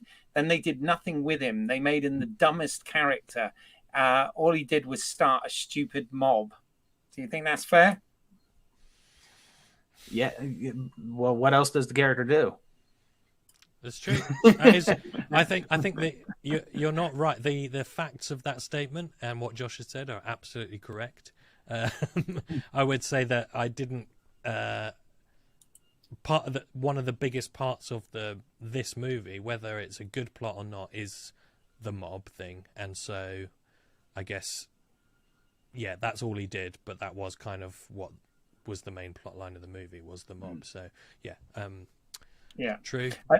You could, if you were really trying to like, I'm always trying to be the guy that's standing up for it, I suppose. But like, I guess And there's nothing wrong with that. There's nothing wrong with defending the things you like. That's a good thing to do. Yeah, it's why you're on here, Al. Well, that's what I'm trying to fulfill that role. But I guess you could argue that, again, he was a kid who grew up in a small town, who experienced trauma. He's probably got PTSD of his own because of what happened to him as a kid, and now he doesn't know what to do either. It doesn't mean that he's any good at trying to solve this solution. That doesn't make him a bad person. It just makes him, to me, an interesting, flawed human being who kind of takes, and that whole tribute to Laurie that he does in the club or in the Irish bar early on is kind of this thing of like, Laurie was stronger than all of us. She stood up, and it's like, okay, so now it's his chance. And you can see it in that scene where the news reports on the TV about what's happened tonight, and there's that look on his face of like, oh my God, it's me, I have to step up. Unfortunately, he steps up and does something pretty stupid, ends up killing an innocent guy, and then getting himself and everyone else killed as well. But, I guess that's the point of Tommy in this, is to be, I have to step up. And then the tragedy, I suppose, is that it doesn't work out so good. Well, I think I would have kind of liked it, actually. One of the things I thought on second viewing was I would have liked it if Tommy Doyle was actually running the bar, rather than just being a guest at the bar. And I would have, I don't know, Josh, from your point of view, from if you like the American point of view here, is it kind of reasonable that all of the characters from the 78 version would have stayed in Haddonfield, would have stayed in a small town and still been there 40 years on? I mean, is that kind of, I often think about people moving away and, I'm looking at my own example. I came and lived in the States for 5 years when, when I left high school over here, I moved and went to film school out there, and people move around. Now I live in London, but I grew up on the south coast of the UK and all of this sort of thing. So I've always got this, not necessarily being in the same town, but is that, in somewhere like Illinois, is that kind of probably more realistic? I don't know. I think so. I can actually approach this by two different mind frames, because I will say that I am from a smaller town. I'm from Pittsburgh, PA.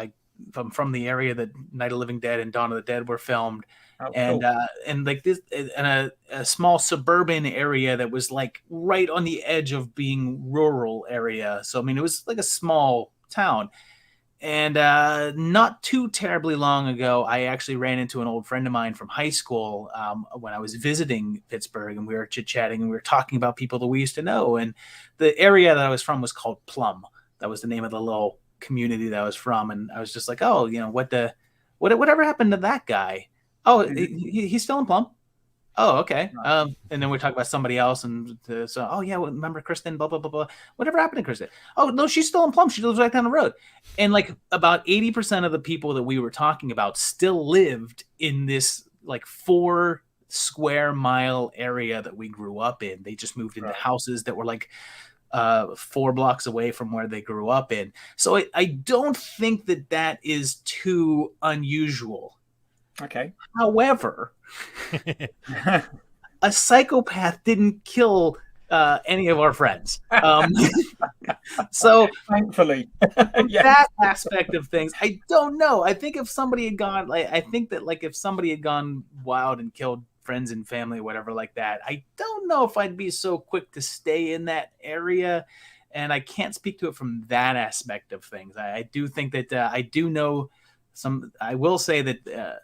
And again, in contrast to what I said earlier, a lot of the people that I know that had pretty horrible experiences when they were younger, like family members dying for one reason or another, whatever, like they all did seem to move away. So I guess I can see both sides of it. I don't feel as if it's very realistic, but I also feel like it's too unrealistic either. Sure. Well, Tom Wade has said it's not uncommon for people to stay in small Midwestern towns, and Sable has backed that up by saying it's incredibly easy for people in those small towns to get stuck.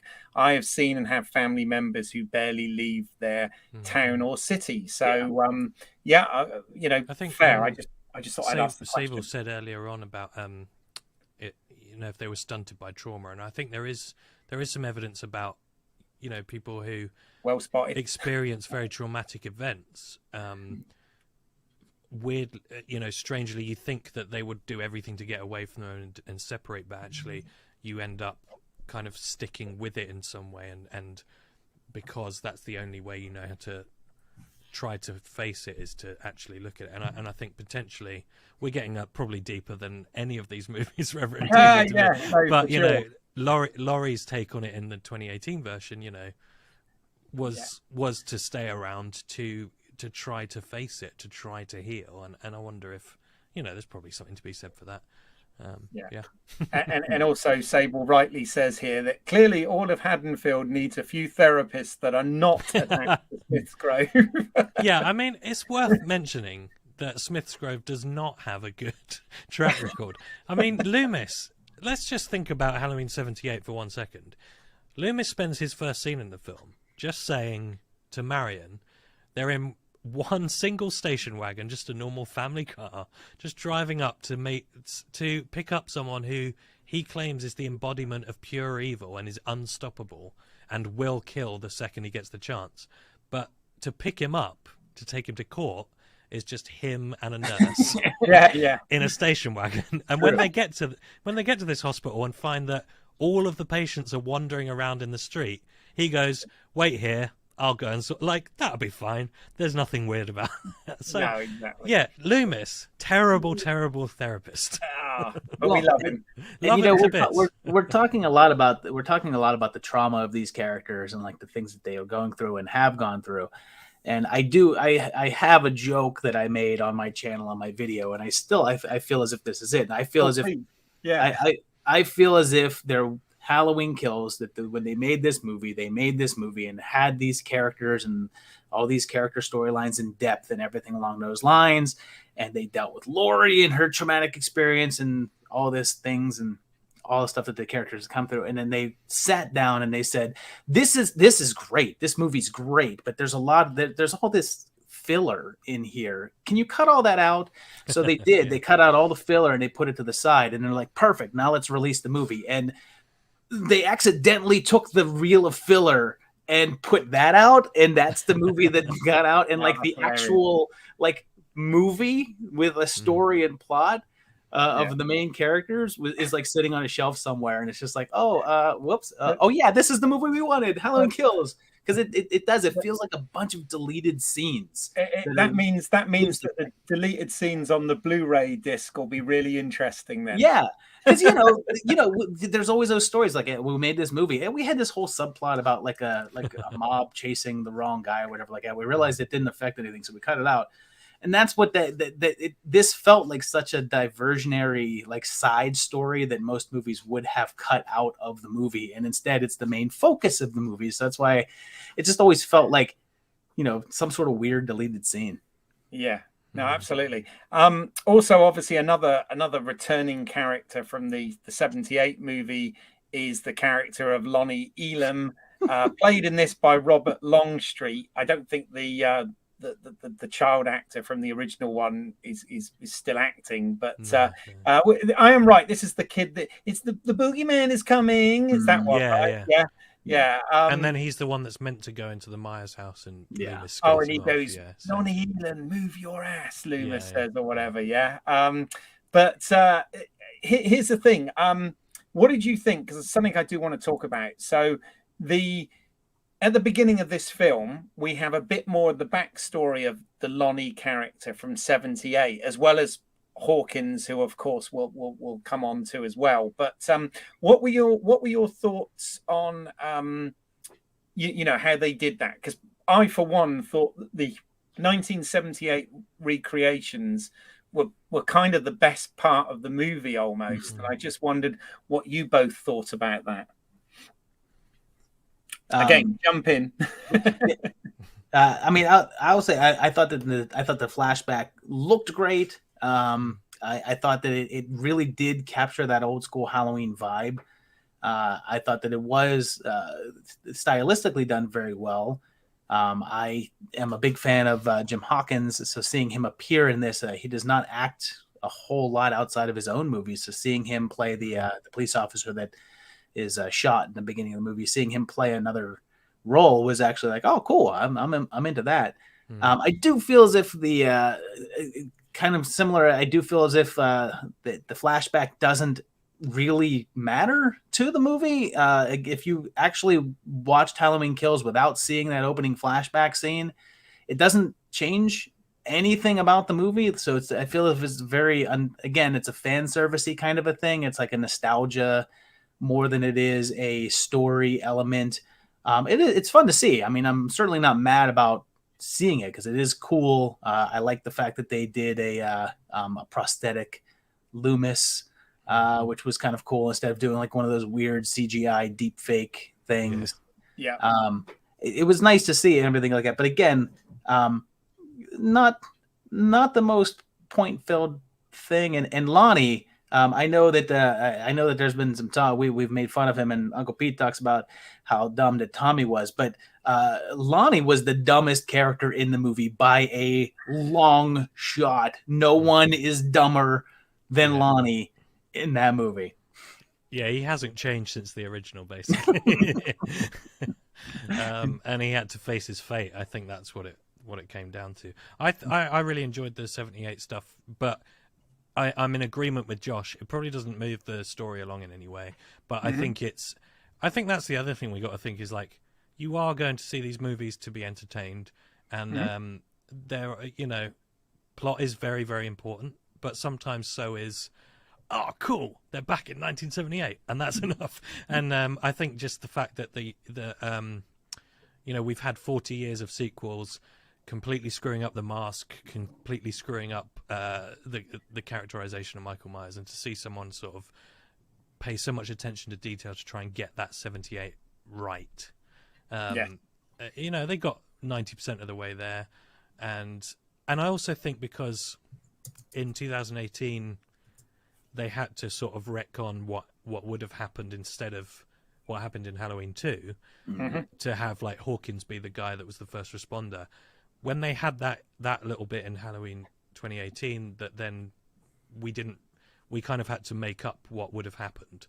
He was apprehended again. What happened? I kind of like that before the opening titles in Halloween Kills, they got to show us that, and I wasn't disappointed by it, because I think, like, in my head it was like, okay, so you got to forget Halloween 2 and just go with, okay, so this young cop Hawkins apprehended him in some way, and they found him, and then they put him away again. Okay, I understand that. So to show us 5 minutes of that, I was like, yeah, good. I'm glad you made that work, and it played into this kind of timeline quite nicely, I thought. Yeah, your friendly neighborhood Uncle Pete put here. Sorry, he's put here that I did enjoy the flashback to a young Michael Myers. Looked great. Just about felt like a deleted scene from the original, but it looked too sharp and clean. Yeah, well, if people would stop shooting digital, then we'd be fine. Because, but no. And what about? I mean, you touched on this, Josh, but the Dr. Loomis recreation. Again, like you said, not using CG, but actually using prosthetics and a bit of a look-alike stand-in, and then a voice-alike doing the voice. Was this convincing for you guys? It was fine. Yeah, I mean, like, I don't really. That was one of those things that I don't think I was like super impressed with. Like wow, I'm so glad we got to see Loomis again. Like, but I wasn't disappointed by it. Wasn't just like, oh, it was just so pointless. I think it would have been weird to have a flashback and not include him in some way. So if they were going to include him, I felt as if they did it in probably the most tasteful way that they could have. So I'm down with that.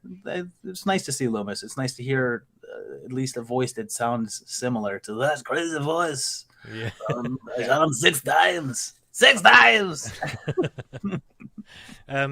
Yeah, I agree. The same. I think it would have felt slightly cheated if we didn't have him, because you'd be like, well, if you go into the extent of doing a flashback, let's have Loomis. So happy it wasn't a CGI face that they, and I think it's just a guy. From what I can tell, it's a guy that was on the crew anyway, and they were like, he could be Loomis, and they kind of went with that, which is all in itself sort of a nostalgic reference to Nick Castle being the Shape in the first one. It's like he was hanging around. We'll get him to do it. So I kind of like that as a little real deep niche dive to it. But also, I guess the voice could have been slightly better. I feel like the voice, whoever did the voice in this one and the last one and H2O, and I love Americans, but I feel like it's an American actor doing a voice of a British old guy, where there's lots of British people who probably could have done it just slightly less, slightly less off, potentially. But it was great to see him. The only one thing I would say about it is, if they hadn't have cut to the close up of him at the bottom of the stairs, I would have bought it 100%. Yeah. Yes. And as soon as they went to the close up, I was like, oh, that's not him. Yeah. But when it was wide, I was like, oh yeah, I buy that. You know, it didn't faze me at all. But as soon as they went here, I was like, oh, we didn't need that, because now I'm aware that it's not him. But again, you know, all three of us have probably seen the original so many times. To people, you know, to the guy that I took on to go and see it, he probably went, there was a doctor. You know, it didn't matter to most people. So. His voice was definitely better in this one than it was in the last one. The last one, I feel like whoever did the voice was like sketchy, and this one was close. This was close. Yeah, it was very close. It was good enough. Yeah, not quite there, but good enough. Yeah, no, I mean that was good, and of course, you know, we had, so those were kind of the original characters, and then of course we had characters returning immediately, you know, from H2O. I'm glad that we saw the doctor and nurse that were going to the party at the beginning of I said H2O, I mean 2018, sorry, the H40 that have a part in this. But one question I've got, I'm sure Al's got an answer to this, but I was really looking carefully to see if Michael Myers had missing fingers from a continuity point of view, and there were times I was sure that I didn't see missing fingers, and then there were other times when I thought, oh, maybe he has. I'm pretty sure he definitely does. I can imagine there might be occasional shots where they haven't done it, because it's not always James Dew Courtney, and maybe there's like a younger stuntman that did some of the trickier bits, and then Nick Castle. I think Nick Castle's cameo bit has been cut out of the theatrical version, but has been confirmed as a deleted scene. But so there's quite a few people who'll be in the Shape in this. So I imagine you might catch a glimpse of him not having the fingers, but they definitely had it. And I've seen there's been a lot of behind the scenes photos where James Dew Courtney's definitely, you know, like got a stumpy half hand. If you watch, definitely on there at some point. Yeah. If you watch the scene outside of the playground where he's, it's after everybody in the car is dead and he's strangling Lindsay. They do a fairly good shot, and his hand is on her neck, and you can very clearly see that those fingers are gone. Yeah, that's the bit. So that was the most blatant, and it was also mentioned that the reason why he kills the older couple in the beginning of the movie with the drone is because and the reason why he's in the bathroom is because he went in there to wrap his hand and to apply a bandage to it. So they did. So continuity wise, no, it's important. But what about? I mean, how do we feel then about Hawkins' survival? Because in 2018, he was clearly stabbed by Dr. Satane in the jugular with a scalpel, and then he got run over as well, right, by the 4x4.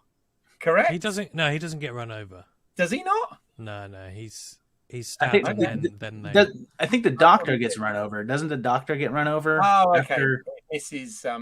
It misses Hawkins. Yeah. Okay, fine. I was just one of those things. I was like, did he get run over? And how did he survive that? I mean, always happy to see Will Patton in anything. So I was kind of glad he was back. I'm so glad you said that, because me too. He's probably my favorite character actor ever. He's just he shows up in anything. I'm like, oh, thank God. So the fact that he was back, definitely happy with that. I mean, I remember when he died, I thought he'd died in 18, and I was like, oh man, no more Will Patton in this movie. Yeah. So I was thrilled that he's back. I mean, especially because it was a chump death from a chump character. Yeah, exactly. But it was just like a little pen, so he's a good guy. He survived it.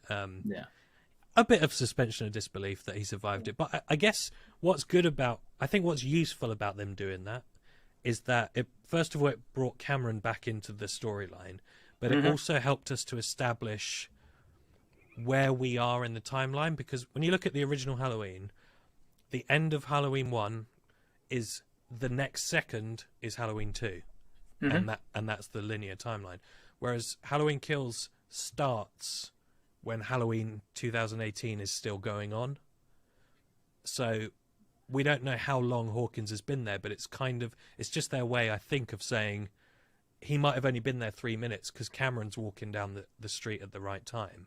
Because it's not until like 25 minutes into the movie that we see the Strodes driving away from the fire. So I think the intention here is that we're trying to establish like the timeline is sort of going back a little bit into 2018's bit, so that they're probably in our head, okay, they're in the house at the moment trying not to be killed, and this is what's going on out in the streets still. So I kind of like that it was like, I don't think I've seen that. I guess Saw movies do it all the time, but I don't think I've seen that in that way, kind of where they said this is a sequel, but we're sort of overlapping. And I thought going back really neat, actually. Yeah. No, I think they handled all that because I'm a bit of a stickler for that. Hence why I've always checked out Josh's channel. But it's important. Okay, so a couple of things, because I realise we could literally probably talk all night about this, but just want to get into a few things then. So first of all, I've got here on the screen the poster and some of the marketing that went around the film. And do you actually feel that we got a very different film to what the marketing told us we were going to get? Because it was about the three Strodes against Michael, right? Yeah. Didn't happen. Three Strodes strong or whatever it was. And like, instead of saying 3 generations, they should have said 3 minutes. Yeah. I mean, this marketing is unbelievably not anything to do with the movie, as far as I can see. Maybe that's one of my first full-on negatives, but I mean, what the hell? I mean, for one thing, it's interesting. This is the only film that features Laurie Strode and Michael Myers in which they have no scenes together whatsoever at any point. Because even Halloween 2 has often been maligned because people are like, oh, she just spent the whole time in hospital, but at least at the end they got together again. you know, whereas putting a poster out like that with her being the big figure, as if the three of them are going to face him down. Interestingly enough, I think that's probably what Halloween Ends is going to be like. Well, minus Karen. Not necessarily. I don't necessarily think minus somebody. Okay. I think it's at least the grandma and the daughter. I'm not convinced Karen's completely dead yet. I could see if Will Patton survived. Okay. The death of Karen was not final as far as I saw in this movie. I could see them making a case for her. I mean, she'll be pretty injured, but I can see her surviving.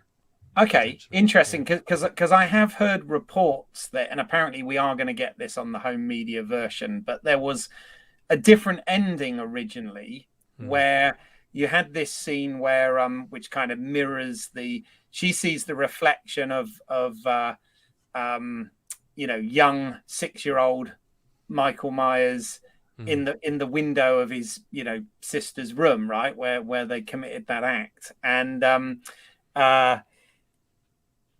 she goes up and the same thing happens, but apparently Laurie tries to call Karen on the cell phone. Michael Myers seems to know how to operate a cell phone, even though he's been in a maximum security sanitarium for like 40 years. But and it ends with him breathing a la the original movie down the phone at Laurie, and then she grabs the knife and is coming to get him. But of course, because they're going to now have a 4-year time jump and to bring it up to real time and try and put the COVID pandemic and whatever in it as well. Obviously, Michael's wearing a mask, so he's all right, right? So, you know, they've sort of binned that original ending. But have I got that correct, or am I sort of mistaken on that? No, everything you said is correct. Yeah, that's all what's happening. Great. Yeah. So, so what do you think about this 4 years time jump then, rather than it all taking place in one night? I'm into it. Okay. Not surprisingly, I'm positive about this. I'm into it partly because Josh is starting to convince me. I don't think there's anything less to say about Halloween 2018, The Night. And I think really this is what Halloween 2, the original, struggled with, was that, and John Carpenter has gone on record many times to say, I didn't know what the story was because we've told that night. And I think if there is a problem with the Halloween Kills plot, is that they effectively walked themselves into the exact same trap. Is like, it's more of the night he came home again and again and again. So, okay, jump it forward 4 years. It to me, that says, okay, this could go anywhere now. And so I'm excited about it. But okay. I think it'll be really interesting to say, but I think that it kind of almost invalidates what they just did, because one of the most common defenses that I've seen from people having on my channel defending the movie is that it's setting up things for the finale. It's setting things up for the finale. It's setting things up for the finale. It's just the middle part of this trilogy, which whatever. It's technically the third one of a trilogy, and the next one will be part 4. But okay, regardless. But again, you've got this momentum with these 2 movies that happen in a row, like slam, bam, bam, bam, bam.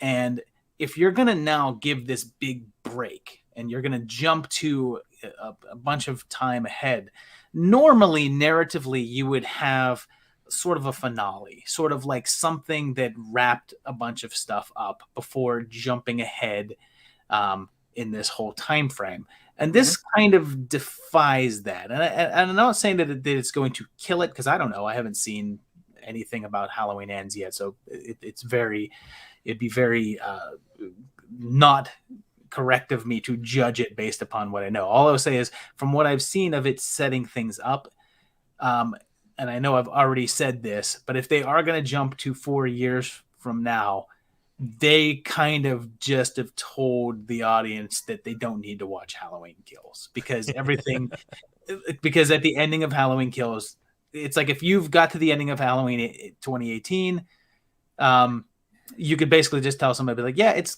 just subtract Karen and everything's the same. So you've kind of now invalidated that movie. But I mean, I'm a horror fan, so I'll watch it. I may not pay money for it, but I'll watch it. I don't necessarily disagree with that, but I think what's interesting is that if the next one was 4 years ahead, but you'd brought back all these characters and they'd all survived kills, I think that was potentially more problematic. Because I think what might be interesting, again, we don't know anything about what's coming. What might be interesting is that what's happened in Kills, you're not wrong. Like, you could basically ignore it in a way. But what's happened is that he's really killed everyone that was involved, except potentially we've got Laurie, Lindsay, and oh god, I've gone blank. What's the granddaughter's character? Karen.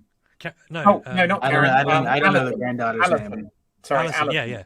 Yeah. So we've got Laurie, Allison, and Lindsay now are the only survivors of this new massacre, which is so far, like, so much more violent and visceral than anything that's come before. So in a way, to me, that's like, oh, that means you've kind of got, like, you've got a lot you could do in 4 years' time. I'm imagining Laurie and Allison live together now, potentially. Let's assume Karen really is dead. Laurie now has got to take Allison in because she's still 17 and they live together and they're both whatever, these kind of trauma survivors or whatever. Who knows, and to me it kind of says because everyone's been killed off, it could go anywhere now. And so to me that's kind of why it's exciting. But I do kind of agree that it does make this one, you don't necessarily need to know that, because you could just have at the beginning of the next one, by the way, after the fire he got out and killed everyone, and off we go. Off we go. Yeah. And don't forget, judging from the ending of Kills, he had to have killed like at least 30 or 40 people in that town, because there was a whole group of people standing around his body, and he managed to kill several of them on camera. But for him to go from there over to his house, no one that was standing around would have had to have run over to the other people and been like, hey, he's not dead. So he had to have killed every single person there, which was like 30 some people. Yeah. No, that was a much bigger massacre. So obviously we've covered the flashbacks, we've covered most of the characters, and we've covered the mob at the hospital, which I've got mixed feelings about that. I kind of on one level think it's absurd, but at the same time I sort of buy into it as well. But one of the things that I know people will, there's a couple more things I need to cover, and one of them I know people will probably comment if we miss this, is I just wonder what your thoughts are on the same-sex couple, Big John, Little John, that live in the Myers house, and that sort of plot strand of this film. I mean, I think it's a little bit bonkers that we've got Michael Myers has escaped on this night, and we know that he murdered his sister in that house back in 1963 or whatever, and that the police aren't sort of keeping an eye on that or whatever. But that's me being nitpicky, I know, but I just wonder what you thought about that sequence. It's not nitpicky, because this is actually the thing that is the most maddening to me, and I'm really sorry about that. I'm glad I brought it up now. Then I know I'm going to have to rant about this, but then I'm probably going to have to get going pretty soon. But it is insane, especially because this movie establishes the 2018 didn't have this. This is the movie that actually went out of its way to tell you, hey, after Michael did these killings, he went back to his old house. That's what he does. So when he gets loose and kills people again, the police sitting around, the first thing that they should have said is, okay, 40 years ago, he killed these people and then he returned back to his old house.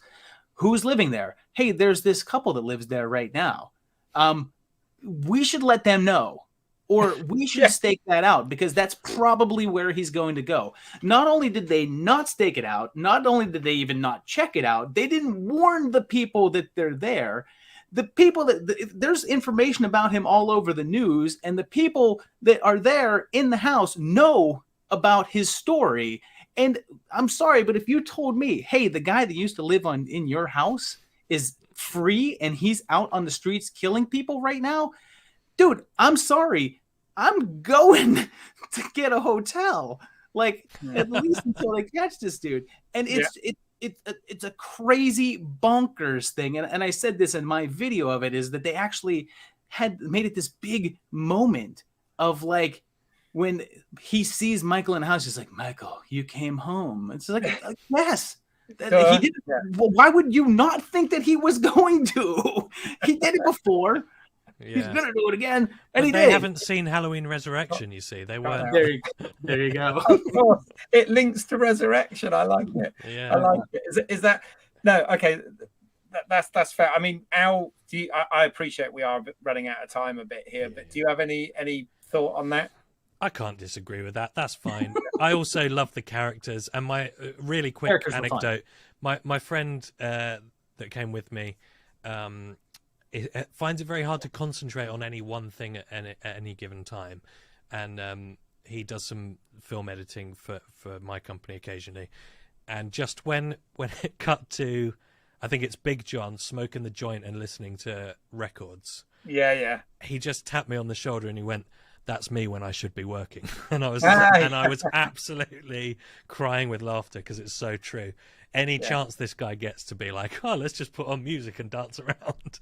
So exactly. the characters again were like just a lot of fun, and Exactly. again, definitely leave the house, but Okay. yes, No, I feel the same. I did like the fact that Michael kind of recreated one of their pictures with their dead bodies, though. We got into fun, Michael having fun with his victims again. But okay, I am going to wrap this up. I've got one piece of trivia that I want to mention, and then one question that I'll leave you with on, and we'll wrap it up. But one bit of trivia first of all. When on the TV they showed the murdered victims from the original 1978, the character of Bob is actually a photo of Bob Odenkirk because they couldn't get the permission from the original actor in time or something. But I think that the fact that there's a Bob Odenkirk cameo in this is brilliant. Yeah. So and really looks like him. I'm sure you already knew that, but I thought I'd put that in there. And of course, you do get. Oh God, I should know her name. She's really the one who played against him in the film. PJ Souls. PJ Souls, thank you. Her image is up there as well. But the question I want to ask you both, and this could, we'll keep it brief. But obviously, the one of the references in this film is they have the masks, the silver shamrock masks from Halloween 3, featured in both 2018 with the kids wearing them, and again repeated in this.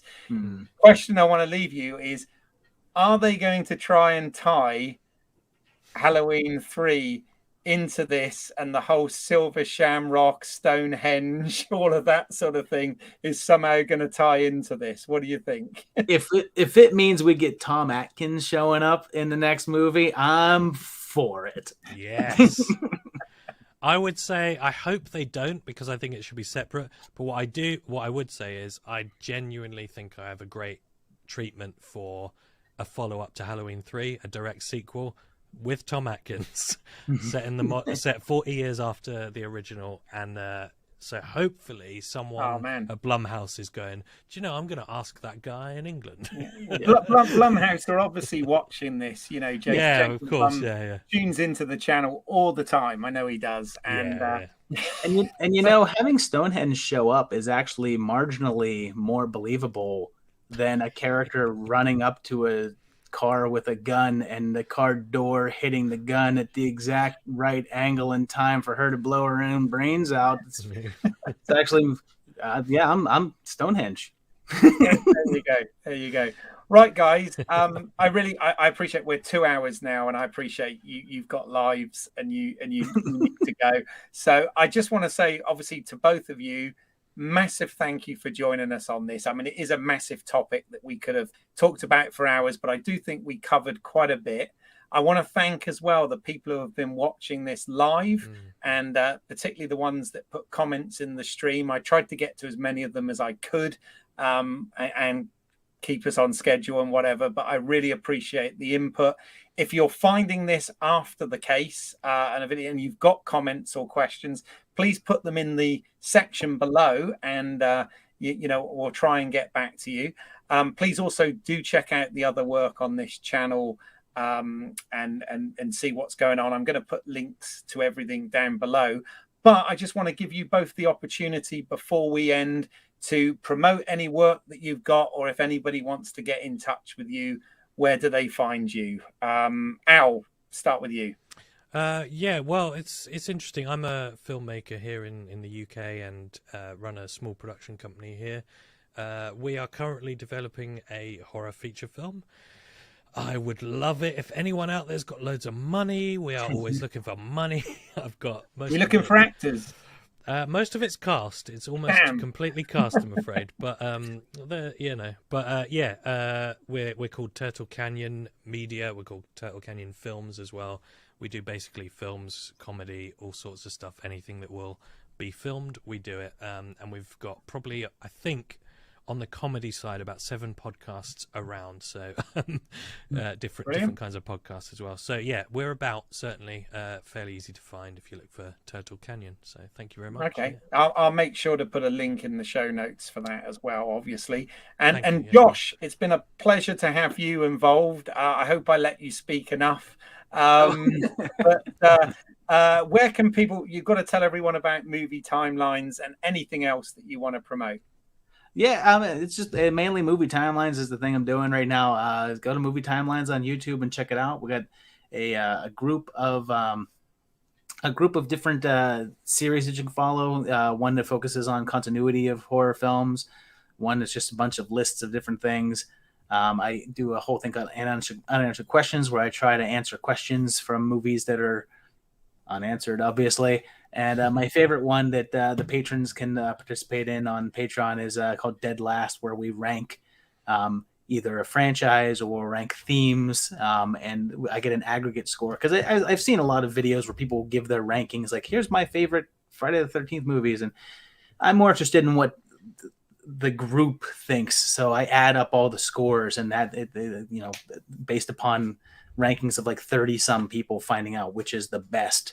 And that's my favorite. It's called Dead Last. It's my favorite series. But so check that out. Yeah, and currently starting pre-production on a feature film also as well too. That's still mostly undercover, but yeah, working on that. We're all filmmakers here. That's very cool. I will make sure I put links to that stuff down below for sure. And of course, you obviously did a 007 yes. timelines as well, which there's an hour and 20-minute long Bond time. Right. Wow. Okay, but that sounds amazing. I'm getting into that.